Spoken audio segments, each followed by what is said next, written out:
Shalom semuanya. Baik, pada saat ini marilah kita mendengarkan firman Tuhan yang terambil dari kitab Yohanes pasal 1 ayatnya yang ke-9 berkata, terang yang sesungguhnya yang menerangi setiap orang sedang datang ke dalam dunia. Nah, di ayat firman Tuhan ini saya mengangkat sebuah tema, yaitu terang yang sesungguhnya menerangi setiap orang. Di dalam teks firman Tuhan ini, saudara-saudariku, sangat menarik sekali untuk kita bahas bersama. Kenapa? Karena terang di dalam teks ini terletak pada ketahanan yang telah diberikan oleh Yohanes, bahwa terang itu adalah menerangi dunia. Terang itu adalah menerangi setiap orang. Jadi terang yang sesungguhnya itu adalah mampu memberikan terang kepada setiap orang, mampu memberikan terang kepada dunia. Jadi kesejatian terang itu adalah di dalam teks ini, yaitu menerangi setiap orang. Jadi kalau ada terang yang tidak mampu menerangi setiap orang, itu bukan terang yang sesungguhnya. Terang yang sesungguhnya itu adalah kita memberikan terang kepada dunia. Kita memberikan terang kepada semua orang. Kalau saudara hanya bisa menerangi sedikit orang, atau hanya saudara bisa menerangi diri sendiri atau keluarga sendiri, itu bukan terang yang sesungguhnya. Tetapi terang yang sejati itu adalah menerangi setiap orang. Itulah hakikat terang, yaitu menerangi. Kalau yang namanya terang ini harus terpancar. Itulah hakikat terang. Hakikat terang ini adalah menyebar kemana-mana, menghalau kegelapan. Dan dia tidak pernah memandang mulu. Dia hanya bersinar kepada orang yang percaya. Dia hanya bersinar kepada orang yang baik. Tidak.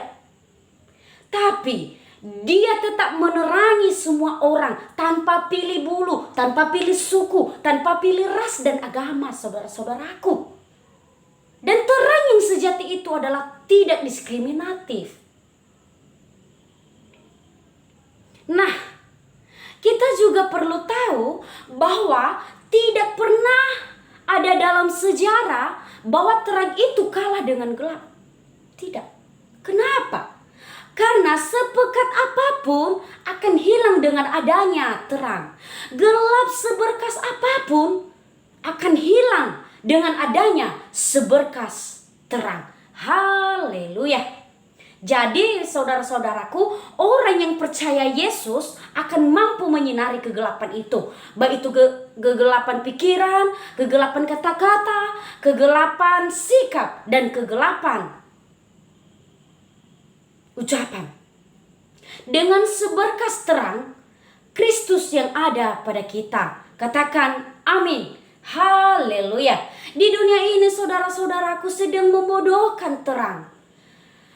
Terang menerangi pola pikir, pola laku, sehingga dunia ini semakin baik adanya.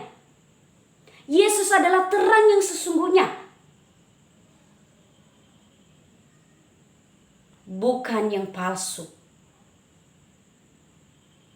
Saudara-saudariku yang terkasih di dalam nama Yesus Kristus, banyak orang yang sekarang memberi hidupnya bahwa terang itu bisa melalui ilmu pengetahuan dan bisa juga melalui anak menjadi terang.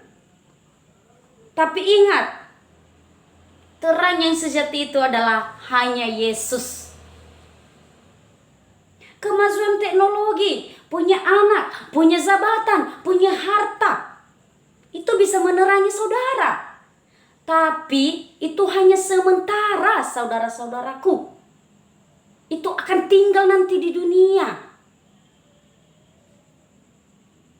Tetapi terang yang sejati itu adalah kita memiliki di dunia dan kita memiliki di akhirat. Katakan amin.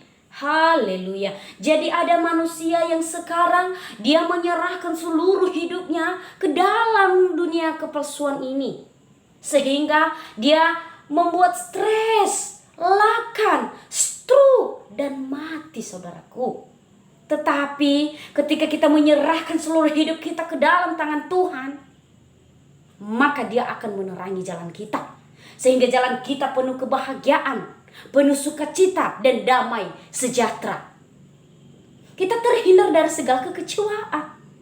Karena terang yang sejati itu adalah Yesus. Nah, pertanyaannya yang sekarang, saudaraku, bagaimana cara supaya terang itu agar kita menjadi terang di dunia ini? Jawabannya simpel dan sederhana sekali, yaitu terimalah sang terang itu. Jadi hanya orang yang sudah menerima Yesus yang bisa menerangi dunia, yang bisa menerangi setiap orang. Kalau saudara tidak menerima Yesus, sulit sekali untuk menerangi dunia, saudaraku. Jadi satu-satunya yang paling mudah untuk menerangi dunia ini adalah terimalah sang terang itu, supaya kita menjadi terang, mampu menerangi dunia, mampu menerangi setiap orang. Itulah yang paling utamanya. Jadi ada 3 cara yang perlu saya beritahu kepada saudara supaya terang ini bisa kita lakukan dan memancar dalam kehidupan kita. Yang pertama, tinggallah dalam kehidupan Yesus. Tinggallah dalam kehendak Yesus. Dan kedua, tinggallah dalam pelayanan kepada Yesus. Dan terakhir, ketiga, yaitu tinggallah dalam pemberitahan Yesus yang kudus dan kekal. Sampai di sini firman Tuhan. Shalom.